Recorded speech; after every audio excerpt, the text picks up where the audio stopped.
ನಮಸ್ತೆ. ನಾನು ಶ್ರೀಧರ್ ಕುಕ್ಕಿಲ ಅಂತ. ನನ್ನ ಮನೆ ಇರುವುದು ಯನ್ಮಗಾಜಿ ಪಂಚಾಯತಿನ ಬೆದ್ರಂಪಲ್ಲ ಸಮೀಪದ ಕುಕ್ಕಿಲದಲ್ಲಿ. ನಾವು ಮೂಲತಃ ಕೃಷಿಕ ಕುಟುಂಬದಿಂದ ಬಂದವನು. ಹಾಗೆ ನನ್ನ ಹಿಂದಿನವರು ಅಂದರೆ ನನ್ನ ತಂದೆಯವರ ಕಾಲದಲ್ಲಿ ಕೃಷಿಯಲ್ಲಿ ತುಂಬ ತೊಡಗಿಸಿಕೊಂಡವರು. ಅವರಿಂದ ಬಂದಂತಹ ಕೃಷಿ ಪರಂಪರೆಯನ್ನು ನಾನು ಮುಂದುವರಿಸಿಕೊಂಡು ಹೋಗ್ತಾ ಇರುವ ಒಂದು ವೃತ್ತಿಯ ಜೊತೆಗೆ ಪ್ರವೃತ್ತಿ ಎಂಬ ರೀತಿಯಲ್ಲಿ ಅದನ್ನು ಕೂಡ ಮಾಡಿಕೊಂಡು ಹೋಗ್ತಾ ಇದ್ದೇನೆ. ವೃತ್ತಿಯಲ್ಲಿ ನಾನು ಅಧ್ಯಾಪಕ, ಶೇಣಿ ಶಾಲೆಯಲ್ಲಿ ಅಧ್ಯಾಪಕನಾಗಿ ದುಡಿತಾ ಇದ್ದೇನೆ.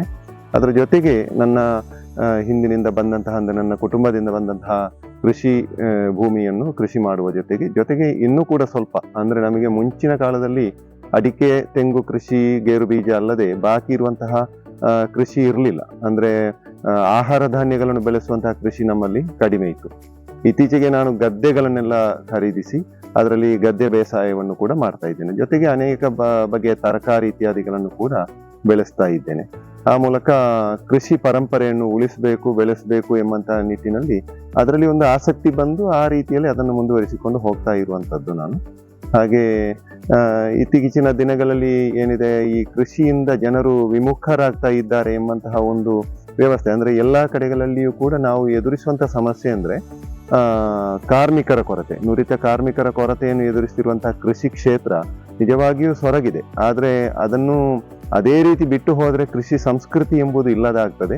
ಅದಕ್ಕೆ ನಮ್ಮಿಂದ ಅದು ಏನಾದರೂ ಅದಕ್ಕೆ ಕೊಡುಗೆಯನ್ನು ಕೊಡಬಹುದಾ, ಅಥವಾ ನಮ್ಮಿಂದಾಗಿ ಅದನ್ನು ಹೇಗೆ ಉಳಿಸ್ಬೋದು, ನಮ್ಮ ಒಂದು ಸಾಮರ್ಥ್ಯದ ಒಳಗೆ ನಿಂತು ಅದನ್ನು ಮುಂದುವರಿಸಿಕೊಂಡು ಹೋಗಬೇಕು ಎಂಬುದು ನನ್ನ ಒಂದು ಆಶಯ. ಅದಕ್ಕಾಗಿ ಈ ಕೃಷಿಯಲ್ಲಿ ಹೆಚ್ಚು ತೊಡಗಿಸಿಕೊಂಡಿರುವಂಥದ್ದು.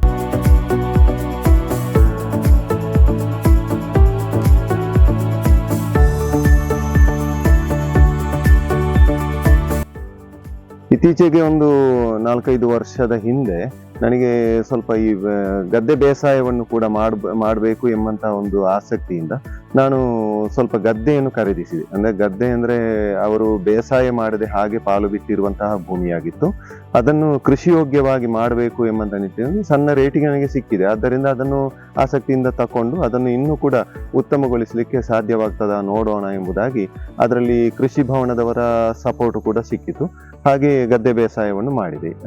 ಸ್ವಲ್ಪ ನಮ್ಮ ಊರಿನಲ್ಲಿ ಗದ್ದೆ ಬೇಸಾಯವನ್ನು ಮಾಡುವ ಜೊತೆಗೆ ಸ್ವಲ್ಪ ದೂರದ ಒಂದು ನಮ್ಮ ಕುತ್ತಿಗೆ ಪಂಚಾಯತಿನಿಂದ ಆ ಪ್ರದೇಶದ ಮುಗು ಎಂಬ ಪ್ರದೇಶದಿಂದ ಒಂದು ಗದ್ದೆ ಕೂಡ ನನಗೆ ಸಿಕ್ಕಿತು.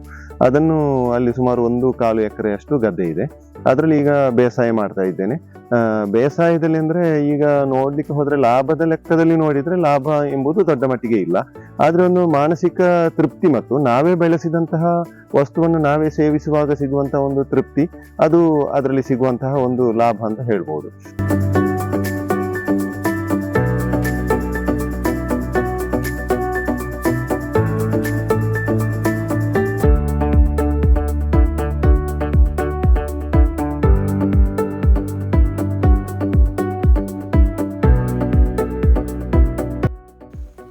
ಅಂದ್ರೆ ಈ ಕೃಷಿ ಕ್ಷೇತ್ರದಲ್ಲಿ ನಮ್ಮ ಪರಂಪರೆಯಿಂದ ಬಂದ ಕೃಷಿ ಕ್ಷೇತ್ರ ಆಗಿದ್ರೂ ಕೂಡ ನಾವು ಇತ್ತೀಚೆಗೆ ವಿದ್ಯಾರ್ಥಿಗಳಿಗೆ ಪಾಠ ಮಾಡುವ ಸಂದರ್ಭದಲ್ಲಿ ಹೆಚ್ಚು ಈ ಗದ್ದೆ ಬೇಸಾಯದ ಅಥವಾ ಈ ಕೃಷಿಯ ಕುರಿತಾದ ಎಲ್ಲ ಪಾಠಗಳಿರ್ತವೆ. ಆವಾಗ ನಮಗೆ ಅದರದ್ದೇ ಹಿನ್ನೆಲೆಯಿಂದ ಬಂದ ಕಾರಣ ನಮಗೆ ಅದು ಅತ್ಯಂತ ಹತ್ತಿರವಾಗ್ತದೆ ನೋಡಿ. ಅದರ ಸಂಬಂಧ ಹತ್ತಿರವಾಗಿರುವುದರಿಂದ ನಾವು ಕೂಡ ಅದರಲ್ಲಿ ಹೇಗೆ ತೊಡಗಿಸಿಕೊಳ್ಬಹುದು ಎಂಬುದಾಗಿ ನಮಗೆ ಆಸಕ್ತಿ ಇನ್ನೂ ಹೆಚ್ಚು ಬರ್ತದೆ. ಆ ರೀತಿಯಲ್ಲಿ ನಾನು ಗದ್ದೆ ಬೇಸಾಯಕ್ಕೆ ಹೆಚ್ಚು ತೊಡಗಿಸಿಕೊಂಡದ್ದು.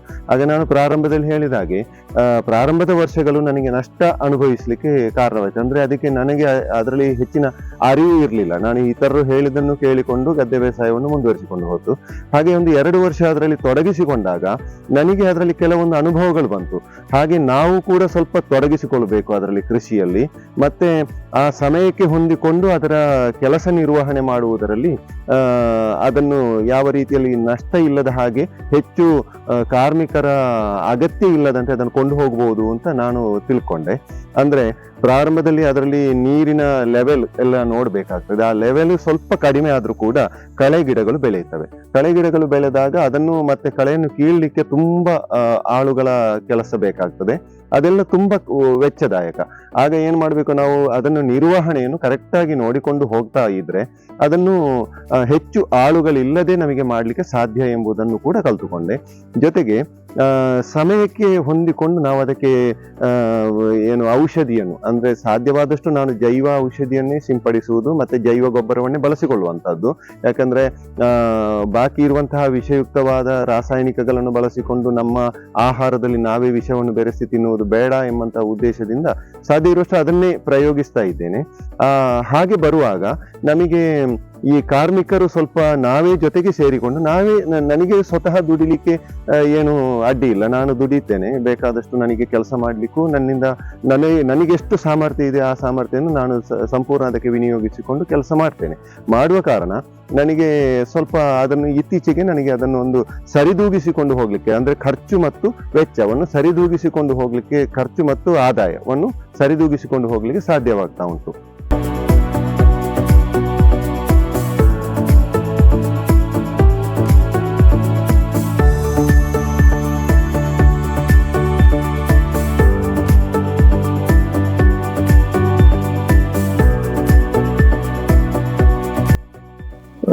ಮತ್ತೆ ಇತ್ತೀಚಿನ ದಿನಗಳಲ್ಲಿ ನಾವು ಕೃಷಿಯನ್ನು ತೀರಾ ನಷ್ಟ ಎಂಬುದಾಗಿ ಹೇಳಿಕೊಂಡು ಹೋಗುವಂತ ಒಂದು ನಾವು ಜಾಯಮಾನ ನೋಡ್ತಾ ಇದ್ದೇವೆ ನಮ್ಮ ಪರಿಸರ ಸುತ್ತಮುತ್ತಲು. ಆದ್ರೆ ನಾವು ಟೋಟಲಲ್ಲಿ ಈ ಕೃಷಿಯ ವ್ಯವಸ್ಥೆಯನ್ನು ನೋಡಿದ್ರೆ ನಷ್ಟ ಅಂತ ಆರ್ಥಿಕವಾಗಿ ನಷ್ಟದ ರೂಪದಲ್ಲಿ ಕಂಡ್ರು ಕೂಡ ಬಾಕಿ ಇರುವಂತ ರೀತಿಯಲ್ಲಿ ಒಟ್ಟು ನಾವು ವಿಚಾರವನ್ನು ತಿಳಿದ್ರೆ ಅದು ಖಂಡಿತವಾಗಿ ನಷ್ಟ ಅಲ್ಲ ಎಂಬುದನ್ನು ನಮ್ಮ ಅನುಭವದಿಂದ ಬರ್ತದೆ. ಅಂತ ಹೇಳಿದ್ರೆ ನೋಡಿ, ಈಗ ಕೃಷಿ ಮಾಡುವಾಗ ನಾವು ಒಂದು ಬೇಸಾಯ ಮಾಡುವಾಗ 2-3 ತಿಂಗಳು ಗದ್ದೆಯಲ್ಲಿ ತುಂಬಾ ನೀರು ನಿಂತಿರ್ತದೆ. ಈ ನೀರೇನಾಗ್ತದೆ, ನೀರಿನ ಸ್ವಲ್ಪ ಪ್ರಮಾಣ ಭೂಗರ್ಭ ಜಲವಾಗಿ ಪರಿವರ್ತನೆ ಆಗ್ತದೆ. ಆ ಮೂಲಕ ಕೆಲವೊಂದು ಸಮೀಪದ ಬಾವಿಗಳಲ್ಲಿ, ಸೊರಂಗಗಳಲ್ಲಿ ಇದರಲ್ಲೆಲ್ಲ ನೀರಿನ ರೀಚಾರ್ಜ್ ಆಗ್ತದೆ ಎಂಬಂತಹ ಒಂದು ಪಾಠವನ್ನು ಕೂಡ ಕಲಿತುಕೊಳ್ಬಹುದು. ಇಷ್ಟು ಮಾತ್ರವಲ್ಲದೆ ಸಹಜೀವಿಗಳಿಗೂ ಕೂಡ ಆಹಾರ ಸಿಗ್ತದೆ ನೋಡಿ. ಇದನ್ನು ಆಶ್ರಯಿಸಿಕೊಂಡು ಬರುವಂತಹ ಎಷ್ಟೋ ಜೀವಿಗಳಿದ್ದಾವೆ, ಕಪ್ಪೆಗಳಿದ್ದಾವೆ, ಬಾಕಿ ಇರುವಂತಹ ಕೆಲವೊಂದು ಸಣ್ಣ ಸಣ್ಣ ಸೂಕ್ಷ್ಮ ಜೀವಿಗಳಿರ್ತವೆ. ಇದಕ್ಕೆಲ್ಲ ಹಕ್ಕಿಗಳಿಗೆ ಆಹಾರ ನಿಜವಾಗಿ ನಾವು ಇದನ್ನೆಲ್ಲ ಬೆಳೆಸಿದ್ರೆ ಅವುಗಳಿಗೂ ಕೂಡ ತಿನ್ಬಹುದು, ಜೊತೆಗೆ ಉಳಿದನ್ನು ನಮಗೆ ತಿನ್ಬಹುದು ಎಂಬ ರೀತಿಯಲ್ಲಿ. ಅಂದ್ರೆ ಒಂದೊಂದು ಗದ್ದೆಯನ್ನು ಮಾಡಿದ್ರೆ ಖಂಡಿತವಾಗಿ ಎಲ್ಲಾ ಹಕ್ಕಿಗಳು ಆ ಕಡೆ ಬಂದ್ರೆ ಅವನಿಗೆ ನಷ್ಟ. ಆದ್ರೆ ಎಲ್ಲರೂ ಕೂಡ ಸಮಚಿತ್ತದಿಂದ ಎಲ್ಲರೂ ಕೂಡ ಬೇಸಾಯವನ್ನು ಅಥವಾ ಬಾಕಿ ಕೃಷಿಯನ್ನು ಮಾಡಿದ್ರೆ ಅವುಗಳಿಗೂ ಕೂಡ, ಸಹಜೀವಿಗಳಿಗೂ ಕೂಡ ಆಹಾರವಾಗ್ತದೆ, ಜೊತೆಗೆ ನಮಗೂ ಕೂಡ ಸಿಗ್ತದೆ ಎಂಬ ರೀತಿಯಲ್ಲಿ ಅದನ್ನು ನಷ್ಟ ಅಂತ ಪರಿಗಣಿಸಿದ್ರೆ ಅದನ್ನು ಕೂಡ ನಾವು ಲೆಕ್ಕಕ್ಕೆ ತಕೊಂಡ್ರೆ ಖಂಡಿತವಾಗಿ ನಷ್ಟ ಇಲ್ಲ. ಇನ್ನೊಂದು ಹೇಳುವುದಾದ್ರೆ, ಭತ್ತದ ಜೊತೆಗೆ ನಮಗೆ ಬೈಹುಲ್ಲು ಸಿಗ್ತದೆ ನೋಡಿ.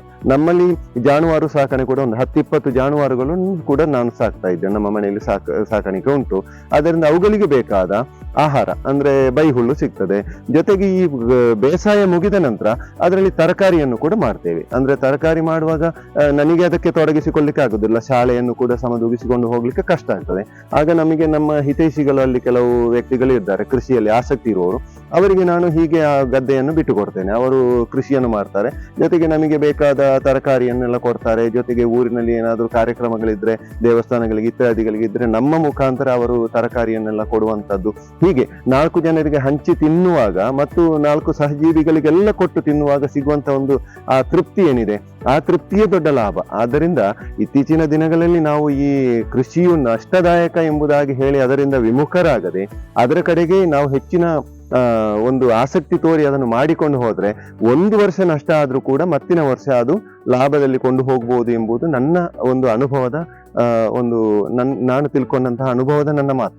ಆದ್ದರಿಂದ ಯಾರು ಕೂಡ ಕೃಷಿಯನ್ನು ಆದಷ್ಟು ಅವರವರು ತೊಡಗಿಸಿಕೊಂಡು ಕೃಷಿಯನ್ನು ಮುಂದುವರಿಸಿಕೊಂಡು ಹೋಗುವುದು ಖಂಡಿತವಾಗಿ ನಷ್ಟ ಅಲ್ಲ ಎಂಬುದು ಖಂಡಿತವಾಗಿಯೂ ನೀವು ಕೂಡ ಅದರಲ್ಲಿ, ಅಥವಾ ಯಾರಾದರೂ ಇದನ್ನು ವೀಕ್ಷಿಸುವವರು ಅವರಿಗೆ ಆಸಕ್ತಿ ಇದ್ದು ಇದಕ್ಕೆ ಈ ಫೀಲ್ಡ್ಗೆ ಬರುವುದಾದರೆ ಅದು ಖಂಡಿತವಾಗಿ ನಷ್ಟ ಅಲ್ಲ ಎಂಬುದನ್ನು ಖಂಡಿತವಾಗಿ ನಾನು ಹೇಳಬಲ್ಲೆ.